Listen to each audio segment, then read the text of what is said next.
He was born into one of the most watched families on earth, a boy whose first breaths were already public property, whose life would be framed by palace walls, tabloid headlines and the enormous expectations of history. This is Prince Harry, a prince by birth, a soldier by choice, a son shaped by love and loss, and a man who would spend his life pushing and pulling at the boundaries of tradition. In this film we will trace a path from the nursery corridors of Kensington, through the heat and dust of military service, into the glare of modern celebrity and the uncertain, fiercely personal choices that followed. We will look at the influences that formed him, family, duty, grief, and the ways he has tried to remake his own life outside the roles the world assigned him. This is not a gossip piece and it is not a hagiography.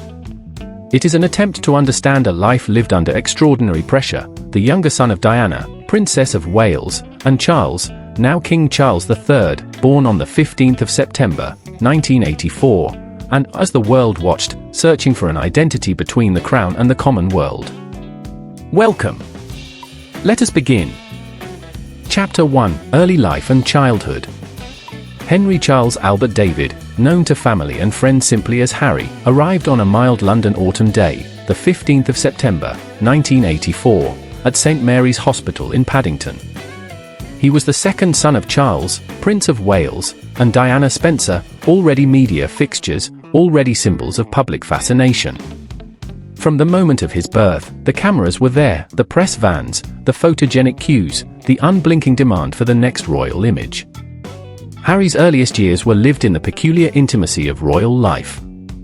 He spent time at the family's London apartments in Kensington Palace, at Highgrove, his father's country house, and on Scottish summers at Balmoral.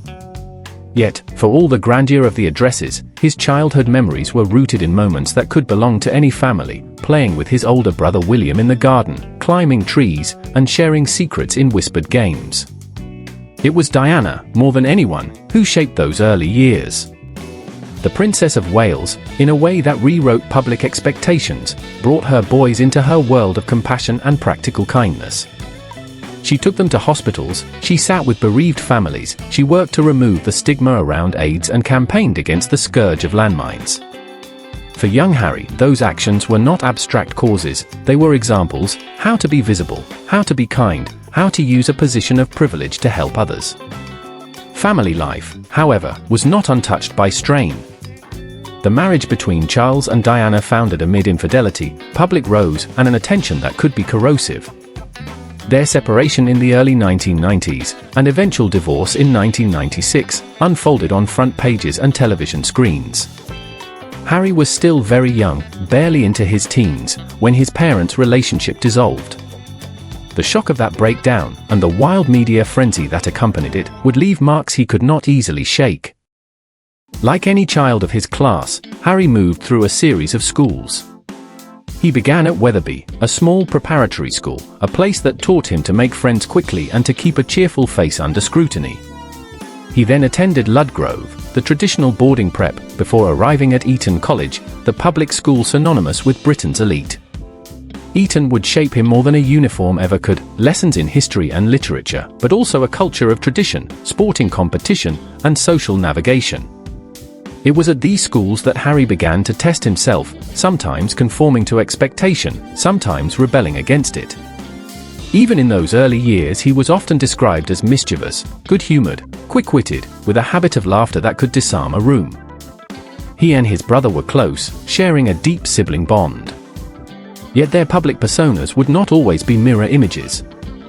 William took to a path that was calmer, more measured. Harry often appeared to chafe against the formality and the constraints of public life, searching for an identity that felt his own. The press, meanwhile, circled like weather. Diana's extraordinary popularity provided no shield for her sons; indeed, it sometimes intensified the attention on them. Paparazzi were a constant presence: photographs, candid shots, relentless speculation. For Harry, who was small when the cameras began to stalk his every move, the experience would become a defining and uneasy backdrop to adolescence, the sensation that privacy was a fragile thing, always on the verge of evaporating. At home, his mother taught him lessons that were practical and human. She encouraged him to greet strangers, to speak plainly, to be unafraid of showing feeling. Those lessons would remain a lodestar. Diana's warmth taught him generosity, her struggles taught him vulnerability. He learned from her the most powerful lesson of all, that being seen, honestly, could be a force for change. Yet beneath those youthful games, there were undercurrents of something harder. The divorce, the media storms, the absence of a steady family unit in ways the tabloids could not fully describe. Diana's growing struggles with depression and the weight of publicity were not simply matters of adult conversation, they touched the lives of her children. Harry absorbed what children always absorb, the mood of the household, the tension behind the smiles, the way adults tried and sometimes failed to protect them. As adolescence approached, the questions came sharper. Who was Harry apart from a title? What did he love, and what did he reject? How would he answer the unspoken demand to be a certain sort of royal? Those questions, personal, private, and yet inevitably public, set the stage for the choices he would make in later life. In them lay the seeds of a restlessness that would lead him toward service, toward danger, toward love, and ultimately toward a fierce insistence on defining himself on his own terms. Chapter 2: The Tragedy of Princess Diana. In the summer of 1997, the fragile world of 12-year-old Harry shattered. On the 31st of August, Princess Diana, his mother, his anchor, his compass, was killed in a car crash in Paris. The car had been pursued by photographers, a detail that would etch itself into Harry's memory of what it meant to live in the public eye. For Harry, still a boy, the news arrived not as a headline but as an earthquake. The sense of loss was immediate and overwhelming. He would later describe it as a wound that never truly healed. In his words, "It left a huge hole inside me." The images of those days are seared into global memory. Two young princes, William aged 15, Harry just 12, walking stiffly, silently, behind their mother's coffin as the cortege moved through the streets of London. The crowds wept, the world mourned, and yet for the boys themselves, it was not theatre.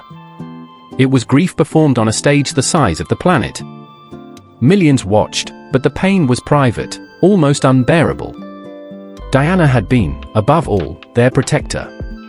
Her warmth was a counterpoint to the cold formality of palace life. Her loss left Harry without the one person who had seemed to truly understand the contradictions of his world. In later years he would confess that he could not process the grief. He locked it away, tried to ignore it, even as it shaped his behavior. What followed was not only personal sorrow but also anger. Anger at the paparazzi whose pursuit drove that car through the Alma Tunnel. Anger at the institution that, in Harry's eyes, often prioritized image over feeling. And anger at a world that seemed to devour private lives for public consumption. This anger would become a defining current in Harry's relationship with the media for the rest of his life. For the nation, Diana's death was a collective trauma. For Harry, it was a personal one. At her funeral, he walked with his brother, his father, his grandfather Prince Philip, and his uncle Charles Spencer. Their footsteps echoed along the Mall, through a capital city draped in silence. The sight of Harry, small, solemn, bereft, became one of the enduring images of the 20th century. In the years that followed, Harry struggled. He has spoken of feeling numb, of refusing to think about his mother for more than a decade. He admitted that he buried his emotions, using distraction, mischief, and later alcohol to suppress the pain. His teenage reputation for rebellion was not merely the antics of a carefree youth, it was, at least in part, the visible surface of an invisible grief. Diana's legacy, however, was not only sadness. She had instilled in Harry a compassion, a sense of empathy that would resurface again and again in his adult life. Her example of humanitarian work, embracing AIDS patients, comforting the forgotten, standing beside the stigmatized, gave Harry a model. Even in her absence, she continued to guide him. He would often speak of hearing her voice, feeling her presence, and seeking to live a life that honored her values. Yet, for many years, Harry could not reconcile the loss. His adolescence would be marked by conflict, a longing for normality, a desperate wish for freedom, and a refusal to conform neatly to the mold of royal expectation. The boy who had once smiled mischievously in school photographs was now wrestling with a grief too heavy for his age. For the nation, Diana's death was a collective trauma. For Harry, it was a personal one. At her funeral, he walked with his brother, his father, his grandfather Prince Philip, and his uncle Charles Spencer. Their footsteps echoed along the Mall, through a capital city draped in silence. The sight of Harry, small, solemn, bereft, became one of the enduring images of the 20th century. In the years that followed, Harry struggled. He has spoken of feeling numb, of refusing to think about his mother for more than a decade. He admitted that he buried his emotions, using distraction, mischief, and later alcohol to suppress the pain. His teenage reputation for rebellion was not merely the antics of a carefree youth, it was, at least in part, the visible surface of an invisible grief. Diana's legacy, however, was not only sadness. She had instilled in Harry a compassion, a sense of empathy that would resurface again and again in his adult life. Her example of humanitarian work, embracing AIDS patients, comforting the forgotten, standing beside the stigmatized, gave Harry a model. Even in her absence, she continued to guide him. He would often speak of hearing her voice, feeling her presence, and seeking to live a life that honored her values. Yet, for many years, Harry could not reconcile the loss. His adolescence would be marked by conflict, a longing for normality, a desperate wish for freedom, and a refusal to conform neatly to the mold of royal expectation. The boy who had once smiled mischievously in school photographs was now wrestling with a grief too heavy for his age. The loss of Diana is the defining shadow in Harry's story. To understand him, his choices, his conflicts, his determination to shield his own family, one must begin with that absence. A boy robbed of his mother, a man forever marked by that night in Paris. In the years that followed his mother's death, Harry's adolescence unfolded under a glare few could have endured. On the surface, he was the mischievous second son, quick to laugh, always ready with a joke, the livelier contrast to his elder brother William. But beneath the smile lay the turbulence of grief, the confusion of identity, and the constant shadow of the cameras. At Eton College, where he studied from 1998, Harry struggled academically, though he found passion in sport, polo, rugby, anything physical. He was not bookish, but he was competitive, spirited, eager to channel his restless energy. Teachers and peers alike described him as charismatic, but prone to distraction. Yet it was beyond the school gates that the pressures truly mounted. Harry's teenage years coincided with the most intrusive phase of Britain's tabloid press. Paparazzi lay in wait outside nightclubs, tracked his every move, and splashed headlines across Sunday editions. To the papers, Harry was an irresistible target, a royal, a young man, vulnerable, unpredictable. Inevitably, controversy followed. Stories emerged of underage drinking, of marijuana use at a friend's house, of rowdy nights out. The palace confirmed that Harry had experimented with cannabis, a revelation that fueled lurid headlines. Charles, conscious of the danger of public scandal, arranged for Harry to visit a drug rehabilitation center, not because he was addicted, but as a stern lesson. The press, however, seized on the episode as evidence of a wild child prince. Then came the most infamous moment of all, the costume party incident of 2005. Harry attended a friend's fancy dress party wearing a Nazi uniform, an appallingly insensitive choice that, when photographed and published on the front page of The Sun, provoked outrage across Britain and beyond. Politicians condemned it, the public was appalled. Harry apologized, acknowledging his stupidity. It was a moment that would haunt him for years, and which he later described as one of the biggest mistakes of his life. Critics saw recklessness, immaturity, even arrogance. Supporters pointed to a young man floundering under grief, fame, and scrutiny. Either way, the damage was done. The tabloids had their narrative, Harry, the so-called party prince, the rebel royal. It was a caricature that clung to him through much of his 20s. Yet to those who knew him personally, Harry was not merely a reckless youth. Friends described loyalty, humor, warmth. He had inherited Diana's ability to connect, to make people feel at ease, to charm a room without effort. His missteps were real, but so too was his humanity. Looking back, Harry himself has said that those years were defined by suppressed grief. He admitted that he had not properly spoken about his mother's death until he was in his late 20s. Instead, he numbed the pain with distractions, alcohol, parties, anything that offered release from the relentless attention. In many ways, Harry's adolescence was a paradox. He was both privileged and trapped, a boy with the world at his feet, and yet a teenager who could not walk down the street without being photographed, judged, and criticized. His mistakes were amplified, his experiments magnified, his flaws broadcast to millions. But these struggles were not the end of his story. They were the messy, painful beginnings of a search for purpose.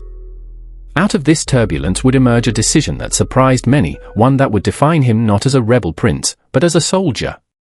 For Harry, the answer to grief, scandal, and uncertainty lay not in the palace, but in the military. Chapter 4: A Military Career. For a young man long dismissed by the tabloids as a carefree rebel, the decision surprised many. In 2005, at the age of 20, Prince Harry entered the Royal Military Academy Sandhurst. Where some imagined he would continue down a path of parties and scandal, Harry instead sought structure, discipline, and service. Sandhurst was no ceremonial posting. It was rigorous, grueling, demanding. Harry trained alongside men and women who expected no special treatment, and to his credit, he asked for none. He was determined to be judged on merit, not title. His comrades knew him not as a prince, but as Officer Cadet Wales, the name he used throughout his military career. Commissioned as a second lieutenant in the Household Cavalry's Blues and Royals Regiment, Harry chose an armoured reconnaissance role, a work that placed him close to the front lines. It was not the safe path. In 2007, arrangements were made for his deployment to Iraq, but military commanders decided his presence would create too great a risk, not only to himself, but to those serving alongside him. The decision frustrated Harry deeply. He wanted to be treated as any other officer. In 2007 to 2008, Harry finally deployed to Afghanistan in secret. For 10 weeks he served in Helmand Province, directing air strikes, patrolling, living among his men. It was a period he later described as one of the most normal and fulfilling of his life. For the first time, he was not the headline or the scandal, he was simply a soldier, doing his job, sharing risks with his comrades. The deployment, however, was cut short when the press revealed his location. Concerned for his safety and that of his unit, the Ministry of Defence pulled him out. Harry was devastated. He wanted to stay, to continue his service without special privilege. But once again, the intersection of royalty and reality proved difficult to manage. Determined not to be sidelined, Harry returned to military training. In 2012, he redeployed to Afghanistan, this time as an Apache helicopter co-pilot and gunner.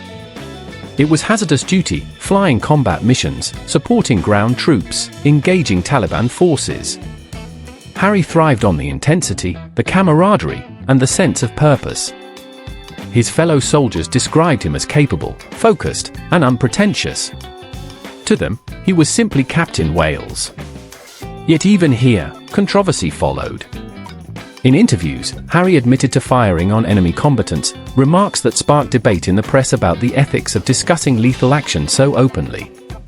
Critics accused him of being cavalier, defenders argued he was merely speaking honestly about the realities of war.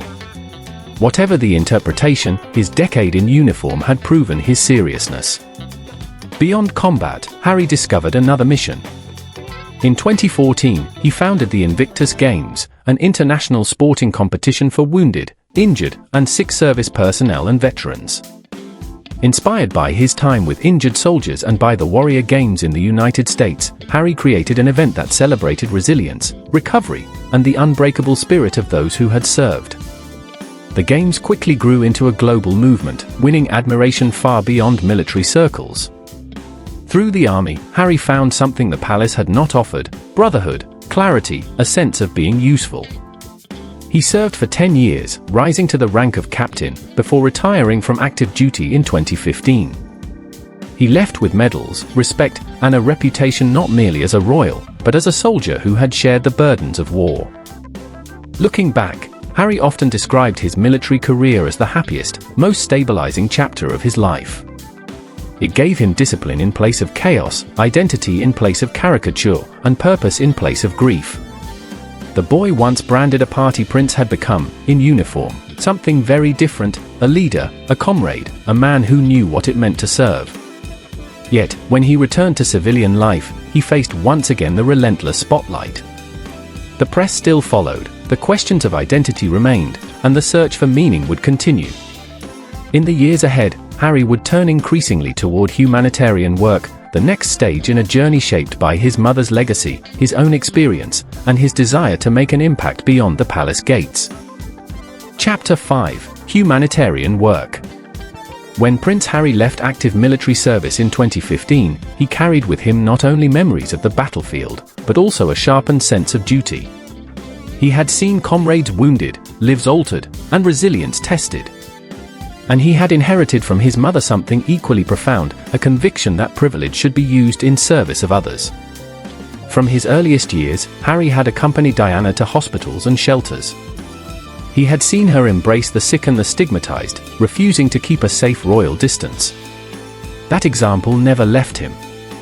As a young man, and even more after his army years, Harry dedicated himself to humanitarian causes. One of his most enduring commitments has been to veterans and wounded service personnel. In 2014 he founded the Invictus Games, an international sporting event that gives injured and ill servicemen and women the chance to compete, recover, and inspire.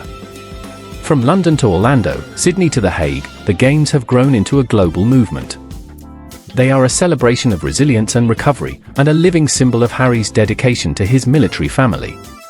Beyond the veterans community, Harry turned his attention to some of the most vulnerable populations in the world. In 2006, alongside Prince Siso of Lesotho, he co-founded Centerbail, a charity supporting children affected by HIV and AIDS in Lesotho and Botswana. The name means forget-me-not in Sesotho, and its mission reflects both Diana's legacy in destigmatizing HIV and Harry's own compassion for children facing hardship. Over the years, Harry traveled repeatedly to Africa, a continent he has often described as his spiritual home. There he worked with orphanages, HIV programs, wildlife conservation groups, and community projects. For Harry, Africa represented freedom, perspective, and a connection to something larger than the palace and the press. He also championed causes closer to home. Harry became a vocal advocate for mental health awareness. Alongside his brother William and sister-in-law Catherine, he launched the Heads Together campaign in 2016, encouraging people to speak openly about mental well-being. Harry himself spoke candidly about his own struggles, how for years he buried his grief over his mother, how it fueled anxiety and anger, and how therapy helped him begin to heal. By sharing his story, he helped break the stigma, making it easier for others to seek help. His humanitarian focus extended further, supporting youth programs, conservation efforts, climate change awareness, and initiatives for children across the Commonwealth.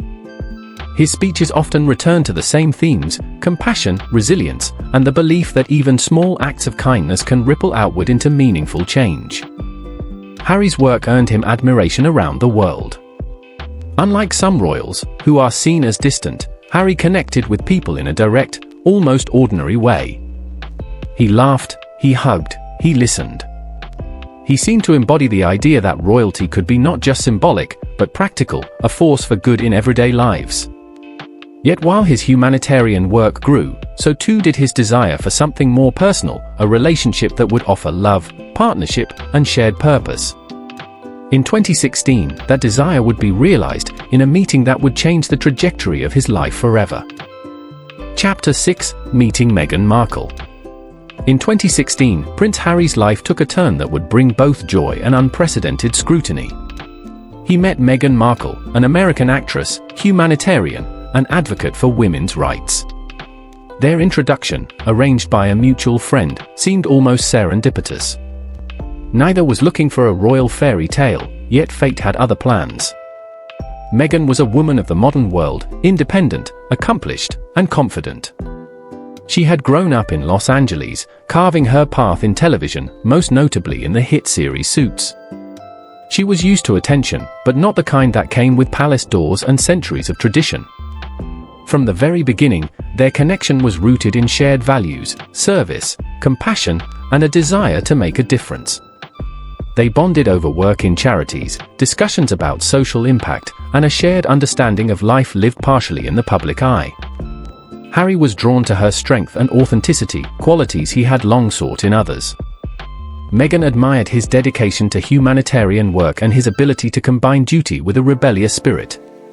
Their relationship, however, quickly became a magnet for global attention.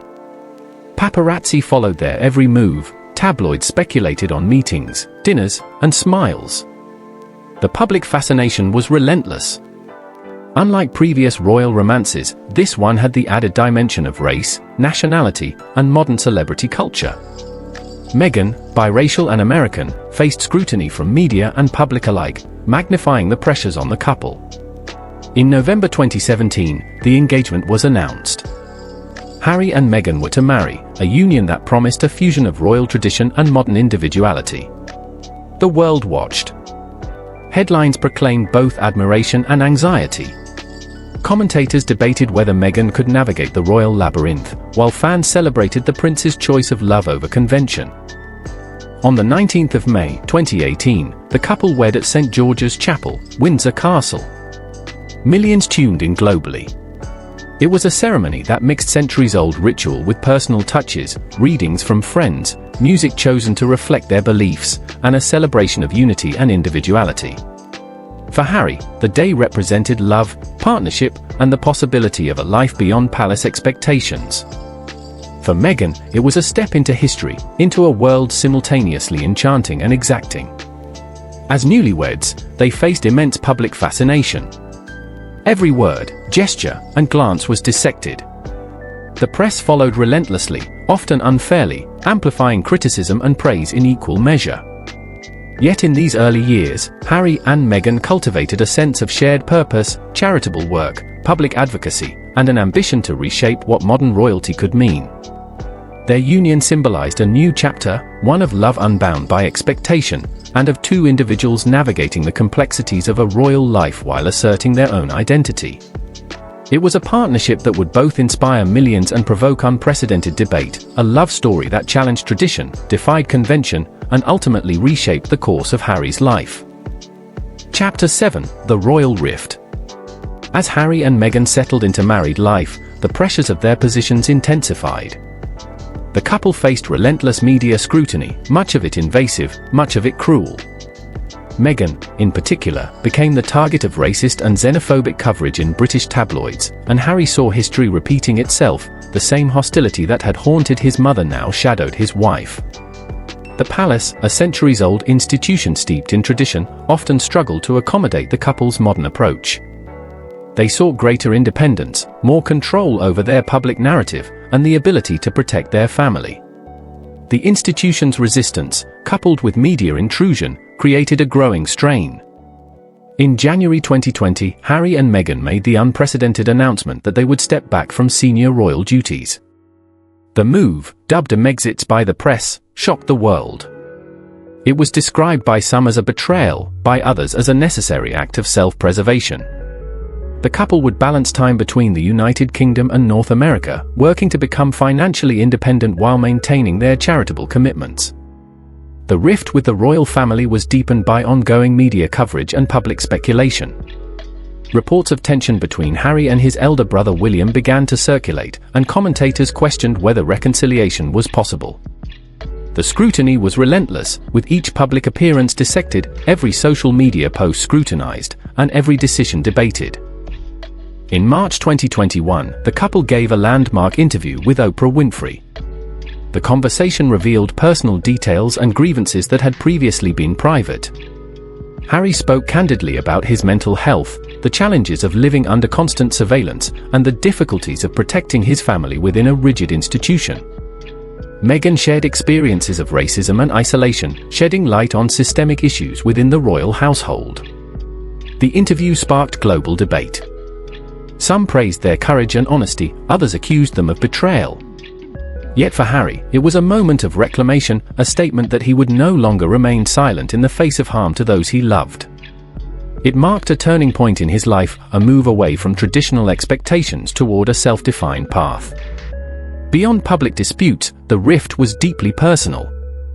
Relationships within the royal family, particularly with William and his father, King Charles III, became strained. Private communications reportedly became difficult, and the couple faced the challenge of maintaining family ties while asserting their independence. The royal rift was more than a media story. It was a collision of tradition and modernity, public expectation and private truth. For Harry, it was both painful and necessary, a step toward freedom, but one that came with cost.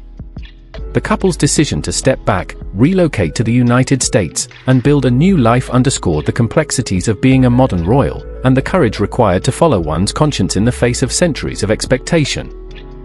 Chapter 8: Life in America. In 2020, Prince Harry and Meghan Markle relocated permanently to California, seeking a life away from the relentless glare of the British press. The move was motivated by a desire for privacy, autonomy, and the ability to raise their children, Archie and later Lilibet, in a safer and more balanced environment. In America, Harry and Meghan embarked on building financial independence. They launched the Archie Foundation, a charitable organization dedicated to service, philanthropy, and creative storytelling. Its work spans social justice, mental health initiatives, and community support, reflecting the couple's ongoing commitment to global impact. The couple also signed high-profile media deals, including partnerships with Netflix and Spotify. Through documentaries, podcasts, and educational content, they sought to create a platform for stories that inspire empathy, understanding, and action. Their media ventures, though lucrative, were framed as extensions of their advocacy rather than mere commercial projects. Harry's memoir, Spare, published in 2023, offered an unprecedented glimpse into his personal life, family relationships, and struggles with the pressures of royalty. The book became an international bestseller, praised for its candor but also controversial for the private revelations it contained. It cemented Harry's willingness to speak openly, regardless of the discomfort it might cause within the family or the media. Beyond professional projects, life in America allowed Harry to focus on family. He has often spoken about the joy and grounding influence of fatherhood, and the profound bond with Meghan. Together, they have navigated parenthood in a way that prioritizes love, safety, and personal growth, balancing public responsibilities with private priorities. Yet challenges remain. The media continues to scrutinize every move, every statement. Relationships with members of the royal family are complicated, with attempts at reconciliation ongoing but delicate. Despite this, Harry has repeatedly emphasized the importance of boundaries and mental well-being for himself and his family. Life in America represents a new chapter, one defined by choice, love, and autonomy. Harry has shifted from a life dominated by duty and expectation to one guided by values, service, and family. The boy who grew up under the relentless eye of the press has become a man seeking purpose and impact on his own terms, while still honoring the lessons of his past. Chapter 9: Public Perception and Controversies. Even as Harry and Meghan settled into life in America, the shadow of public scrutiny followed. The couple became polarizing figures, admired by many for their courage, criticized by others for their revelations and choices. Public perception, Harry learned, is never static, and in the age of social media, every gesture is amplified, every statement dissected. Critics accused the couple of breaking royal protocol, of exploiting their titles for personal gain, and of airing private family matters in public forums. Supporters countered that Harry and Meghan were exposing systemic problems, defending themselves against a hostile press, and protecting their children from harm. The debates often became heated, reflecting deeper cultural conversations about race, media ethics, and the role of monarchy in the modern world. Harry himself took legal action against several British newspapers. Suits were filed for invasion of privacy, harassment, and defamatory reporting. Some cases were settled in favor of the prince, establishing a precedent for protecting individuals from aggressive tabloid intrusion, particularly when children were involved. Social media amplified every event. From appearances at charitable functions to interviews and public statements, millions of followers expressed admiration, criticism, or disbelief. Polls often reflected divided opinion, a public fascinated by the royal story yet unsure where to place sympathy or censure. The narrative was complicated further by Harry's openness about mental health. By speaking candidly about grief, anxiety, and therapy, he drew both praise and scrutiny. Advocates lauded him for destigmatizing mental health struggles, detractors questioned the timing and motivations of his disclosures. In many ways, Harry's life has become a mirror reflecting contemporary society, the challenges of transparency, the costs of fame, and the complexities of balancing public expectation with personal well-being. He is simultaneously a royal, a husband, a father, a former soldier, and a man defining his own path. Public perception, controversies, and legal battles have not diminished Harry's sense of purpose. If anything, they have reinforced the need to establish boundaries, protect family, and advocate for causes that matter. His experience demonstrates the double-edged nature of celebrity in the 21st century, immense influence paired with relentless scrutiny, and the constant tension between private life and public expectation. Chapter 10: The Future of Prince Harry. As Prince Harry continues his journey, the future remains both uncertain and promising. No longer bound by the strictures of senior royal duties, he is free to define his own role as a husband, a father, a humanitarian, and a public figure who chooses the causes he champions. His ongoing work with the Archie Foundation, mental health advocacy, and international humanitarian efforts demonstrates a commitment to creating positive change. Harry has repeatedly emphasized that impact, compassion, and personal integrity are the measures of success, rather than titles or ceremonial honors. Relationships with the royal family remain a delicate matter. Reconciliation with his father, King Charles III, and brother William is complex, shaped by history, grief, and the scrutiny of millions. Yet Harry continues to express hope for family unity, understanding that love and duty often require compromise, patience, and resilience. Beyond family, Harry's legacy will likely be defined by his efforts to modernize the perception of royalty. He has shown that it is possible to challenge tradition without abandoning it entirely, to carve a personal path while honoring the values instilled by upbringing, and to use privilege as a force for meaningful change. Fatherhood anchors him in a profoundly personal way. With Meghan, he is raising Archie and Lilibet in an environment that values privacy, love, and emotional well-being. For Harry, ensuring the next generation experiences what he often lacked, security, freedom, and agency, is paramount. In the end, Prince Harry's story is one of transformation. From the boy under the unblinking eye of the world, to a soldier, husband, father, and advocate, he has navigated grief, scandal, duty, and love. The future remains unwritten, yet it is certain that he will continue to live on his own terms, guided by the lessons of the past, and a vision of a life defined not by title, but by purpose. From the palace corridors of Kensington to the sunny skies of California, Prince Harry's journey has been extraordinary.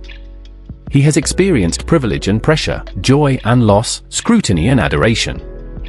He has made mistakes, faced controversies, and yet continued to seek meaning, purpose, and love. This is not simply the story of a prince, it is the story of a man striving to balance family, duty, and self-determination. It is the story of resilience in the face of grief, courage in the face of scrutiny, and compassion in a world that often forgets to pause and care.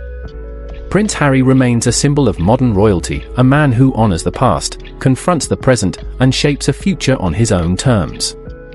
His journey is far from complete, but the path he has chosen reminds us all that identity, love, and purpose are not inherited, they are forged through choice, action, and courage.